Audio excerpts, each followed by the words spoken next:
Have you ever wondered why your practice sometimes feels stagnant, even though you meditate daily? Have you ever felt spiritually drained after spending time in certain places, even if everything around seemed normal? Could it be that your surroundings are silently shaping your karma, and even deciding your spiritual success or failure?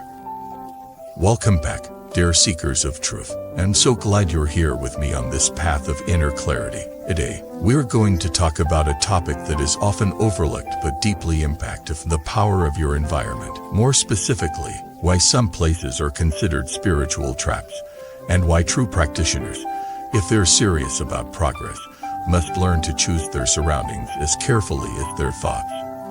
Let's begin with a powerful truth from the Buddha himself. Where you go determines what you become. These words hold profound weight, because the truth is, even if your heart is sincere, your vows strong, and your intentions pure, if your environment is toxic, your spiritual growth will be hindered, even reversed. Let's explore why. In Buddhism, we often speak of the three jewels, the Buddha, the Dharma, and the Sangha. But underlying this trash is the necessity of a supportive environment. The Sangha isn't just the path, it's the energetic field, the atmosphere, the influence that surrounds you daily. Every place holds vibration. Every location carries intention. Every environment either lifts you up or pulls you down. Now, you might be asking, what kind of places should practitioners avoid? Why are some areas considered dangerous, not physically, but spiritually? Let me share with you 7 types of environments that silently sabotage your practice, often without you even realizing. 1. Places filled with desire and temptation. These are places that stimulate greed, lust, or craving. Isingness, arse, certain entertainment venues, even luxury malls or indulgent restaurants, when visited with attachment, can awaken a sense of lack, comparison, and desire. Desire is the root of suffering, and every time you immerse yourself in places designed to stimulate it, you're watering the seeds of samsara. True practitioners must be alert. It's not about becoming rigid. It's about recognizing your own tendencies. If your heart wavers easily, don't place it near the edge. 2. Places with negative energies or frequent conflicts. Have you ever walked into a room and felt heaviness, even before anyone spoke? Energy is real.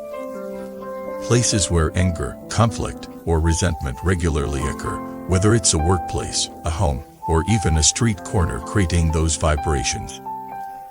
The more time you spend there, the more those energies embed themselves into your field. If you've ever been around people who argue constantly, you'll notice it's harder to stay calm, centered, or even remember your vows. Environment becomes imprint becomes habit becomes karma. 3. Places of excessive noise and stimulation. The modern world glorifies speed, sound, and screens, but spiritual growth requires silence, stillness, and sensitivity. When you're constantly surrounded by noise, TVs, traffic, social media, crowded events, your mind loses the ability to hear subtle truths. Even sacred teachings get drowned in distraction. You don't need to live in a cave, but you do need to regularly retreat into silence. Create sacred spaces where the Dharma can be felt without interference. 4. Places where Dharma is disrespected or mocked. The Buddha warned that those who ridicule the path or speak against the Dharma create powerful negative karma. If you surround yourself with people or places that treat spiritual practice as a joke, your own faith will erode over time. You may start to doubt what you once knew. You may feel embarrassed about your vows. You may begin to hide your light. Protect your spiritual flame. Don't place it where the winds of ridicule will blow it out. 5. Places of addiction and escapism. Whether it's alcohol, drugs, gambling, or even obsession with pleasure, certain places are built on the desire to escape reality. But Dharma is about facing reality, seeing clearly, and accepting what is. Spending time in environments centered around avoidance will unconsciously train your mind to run, not reflect. If you want peace, stop going to war with your inner world. 6. Places where you once sinned. This may sound old-fashioned, but it holds deep psychological and karmic truth. If you committed serious errors in a particular place, betrayed someone, acted selfishly, harmed another, then returning to that place can reawaken karmic imprints. Even if others don't know, your consciousness remembers. This doesn't mean you can't ever go back, but go back only when you've purified your mind, transformed your habits, and developed enough strength to stay centered. 7. Places without virtuous companionship. This might be the most dangerous of all, not because of evil, but because of emptiness. When you spend time in places where no one speaks of virtue, kindness, or awakening, your own aspirations slowly die. Out from attack. Out from starvation. Flame needs oxygen. Your faith needs company, even if it's just one friend, one teacher, one temple nearby. Surround yourself with someone who reminds you of who you are. Let me now share a story to bring this all together. Monk once lived in a beautiful forest temple, surrounded by birdsong, trees, and peace. His mind was sharp, his meditation deep, his joy constant. One day, he was invited to teach in the city. He went. But after a few months, he noticed something shifting. He became irritable, distracted. He emptied by luxuries. He slept less, meditated less, prayed with less sincerity. Eventually, he returned to the forest temple, but the clarity didn't return immediately. It had been clouded.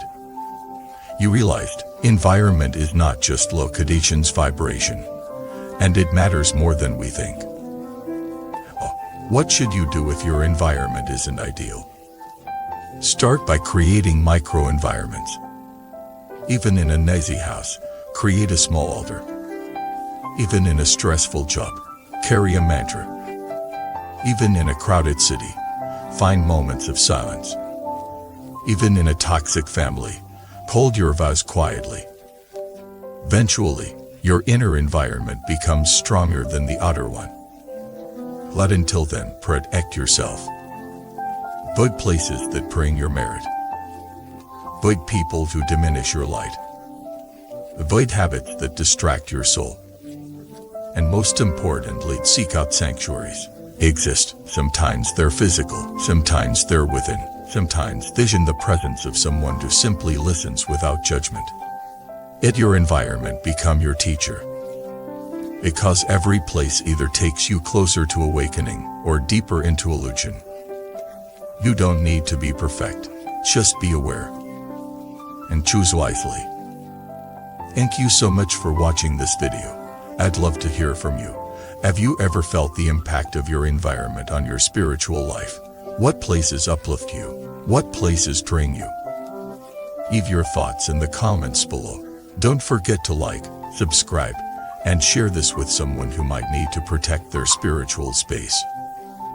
Until next time, walk where your soul is nourished, speak where truth is honored, and rest where silence embraces you.